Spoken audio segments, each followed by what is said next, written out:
Assalamualaikum warahmatullahi wabarakatuh. Eh, Perkenalkan, ibu kami dari kelompok 2 yang akan mempresentasikan tentang laporan keuangan dari PT Nippon Indosari Korpindo Tbk.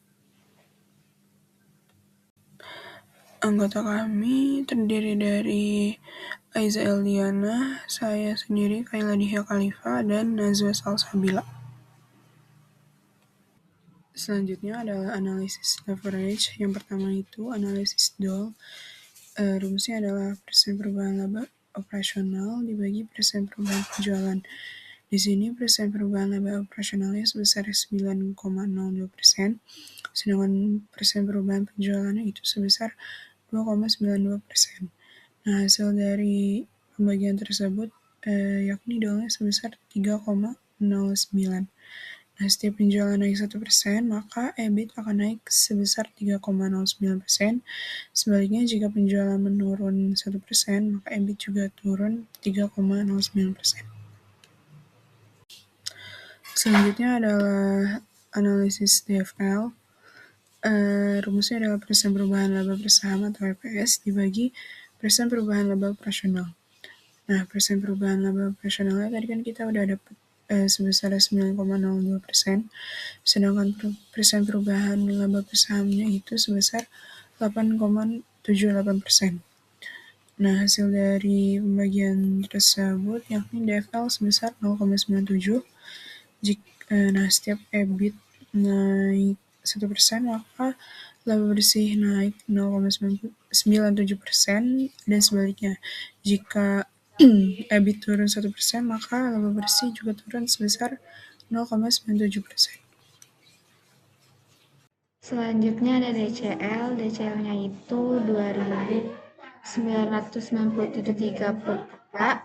Setiap penjualan naik 1%, maka laba bersih naik sebesar 3%. Sebaliknya, jika penjualan turun, maka laba bersih turun 3%. Oke, jadi nilai atau harga saham atau book value. Jumlah saham beredar pada tahun 2023 itu 5,2 miliar. Yang kedua 2024 itu 5,6 miliar. Jumlah ini berubah dari 2003 sampai 2024. Book value per share atau BVPS pada tahun 2023 itu 460 dan pada tahun 2024 itu 405. Oke, selanjutnya ada dividen per saham atau DPS. Caranya itu total dividen yang dibayarkan dibagi total saham beredar. Jika total dividen yang dibayarkan di tahun 2003 500 miliar, 2024 itu 607 miliar. Selanjutnya DPS 2024 itu ada 87,83 sekian, dan di DPS 23 itu ada 116,7 sekian. Jadi DPS Sairoti turun cukup dalam dari 119,79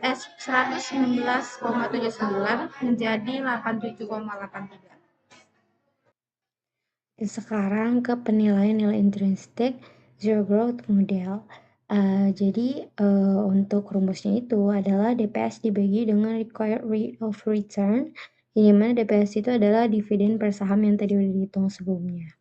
Nah, di sini ada diketahui kalau misalnya required rate of return perusahaan Sari Roti itu di tahun 2023 sebesar 9,30%, dan di tahun 2024 sebesar 9,20%. Nah, ini adalah realisasi penggunaan rumus yang tadi, ya kan, untuk menilai nilai intrinsik zero growth modelnya di perusahaan Sari Roti tadi.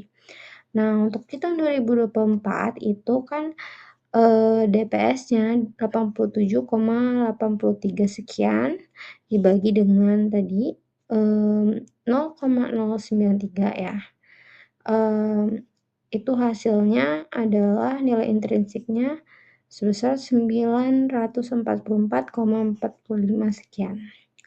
Nah, kemudian untuk di tahun 2023 DPS-nya itu sebesar 116,788 dan sekian dibagi dengan tadi rate of return-nya, required rate of return-nya itu 0,092. Nah, hasilnya itu 1269,443 sekian gitu. Nah, di sini udah aku kasih penjelasannya. Kalau misalnya nilai intrinsik ini dari tahun 2023 ke tahun 2004 tuh menurun gitu. Menjadi Rp944 ya kan, akibat apa? Kontraksi dividennya itu juga menurun. Nah, jadi tuh ini tuh kalau dikatakan tidak layak ya, kecuali dia udah mencapai nilai Rp944 tadi di pasarnya gitu. Maksud tidak ini tidak layak untuk diinvestasikan gitu. Dengan pengecualian tersebut gitu, karena dia menurun gitu nilai intrinsiknya dari tahun 2023 ke tahun 2024 gitu. Oke, mungkin sekian, tadi pembahasannya udah panjang banget, mungkin ini udah jadi penghujung dari pembahasan, materi kali ini dengan ngambil role model dari perusahaan Sari Roti. Sekian, kurang lebih mohon maaf, mungkin kalau ada yang mau bertanya, kalau ada. Oke, assalamualaikum warahmatullahi wabarakatuh.